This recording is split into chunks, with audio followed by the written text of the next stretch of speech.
네, 다음 달 발간을 앞두고 있는 이명박 전 대통령의 회고록입니다. 대통령의 시간이라는 제목인데요. 그 내용 일부가 언론에 공개돼 벌써부터 화제가 되고 있습니다. 특히 남북 관계에 대한 언급이 주목되는데 몇 가지 대목을 살펴보겠습니다. 네, 김정일 5번 넘게 정상회담 제안. 김정일이 천안함 폭침과 연평도 포격 바로 전해인 2009년에 중국을 통해 수차례 정상회담을 제안해왔다고 밝혔습니다. 당시 김기남 비서, 김양건 통일전선 부장을 통해 메시지가 전달돼 왔지만 그 대가로 쌀과 비료 등 대규모 경제 지원 등을 요구해 거절했다라는 내용을 담고 있습니다. 또 2009년 10월 한중일 정상회의 때 원자바오 중국 총리를 통해 거듭 정상회담을 제안해왔지만 실무회담에서 무산됐다고 이 전 대통령은 전했습니다. 특히 2011년 5월에는 원자바오 총리가 다시 정상회담을 제의했지만 천안함 사태와 연평도 포격 사건에 대한 사과 없이는 못한다라고 했고 사흘 뒤에 원자바오가 김정일과 오찬에서 이를 전했고 김정일이 공연 관람을 취소하고 평양으로 귀환했다는 내용도 담고 있습니다.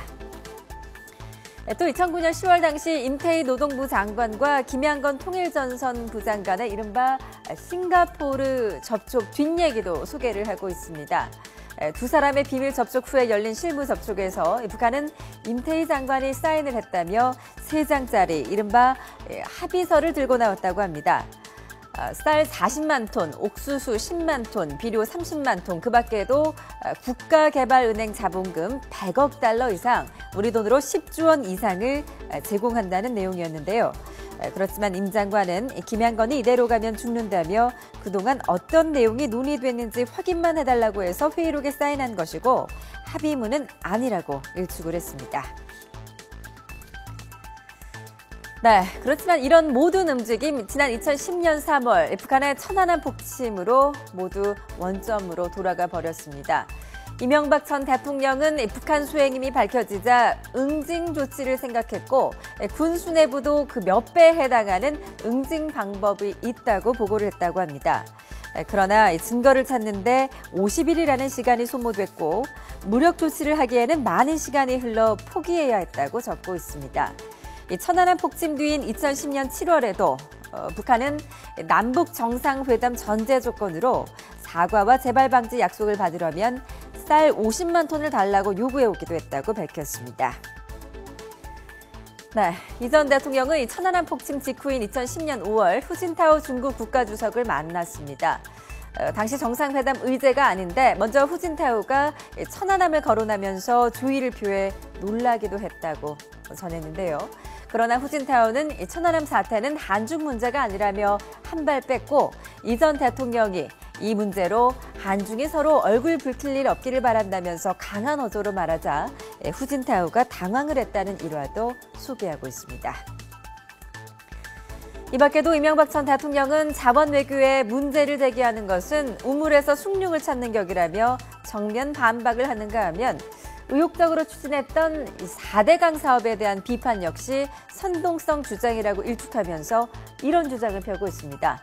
4대강 사업으로 금융위기를 극복했다라는 것인데 예를 들고 자화자찬 일색이라는 비판도 적지 않습니다. 계속해서 이윤재 기자의 보도입니다.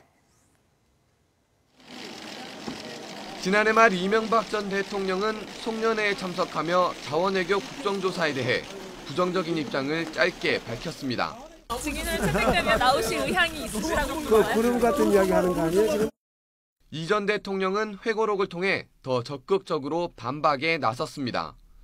10년에서 30년에 걸쳐 나타나는 자원외교를 퇴임한 지 2년도 안 된 상황에서 평가하고 문제 삼는 건 우물가에서 숭늉을 찾는 격이라는 겁니다. 이어 해외 자원개발 과정에서 비리가 있다면 관련자를 엄벌하면 된다며 침소봉대해 자원외교나 해외 자원개발을 죄악시하는 것은 어리석은 짓이라고 주장했습니다. 정치권에서 진행 중인 자원외교 국정조사를 꼬집은 건데 향후 논란이 예상되는 대목입니다. 임기 내내 의욕적으로 매달린 4대강 사업 관련해서도 기후변화에 따른 대안 없이 선동성 주장을 일삼는 건 무책임한 일이라고 비판했습니다.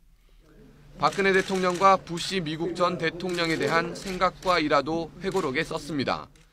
박근혜 대통령이 한나라당 대표 시절 세종시 수정안을 끝까지 반대한 것은 정운찬 전 총리를 여당의 대선 후보로 내세우려 한다는 의심받던 상황과 무관치 않아 보인다고 설명했습니다. 또 부시 전 미국 대통령이 자신의 부탁으로 일주일 만에 독도를 주권 미지정 지역에서 독도 표기로 원상복구했다고 밝혔습니다. 원포인트 사면으로 논란이 된 이건희 전 삼성그룹 회장에 대한 사면은 평창 올림픽 유치를 위한 승부였다고 평가하기도 했습니다. YTN 이윤재입니다.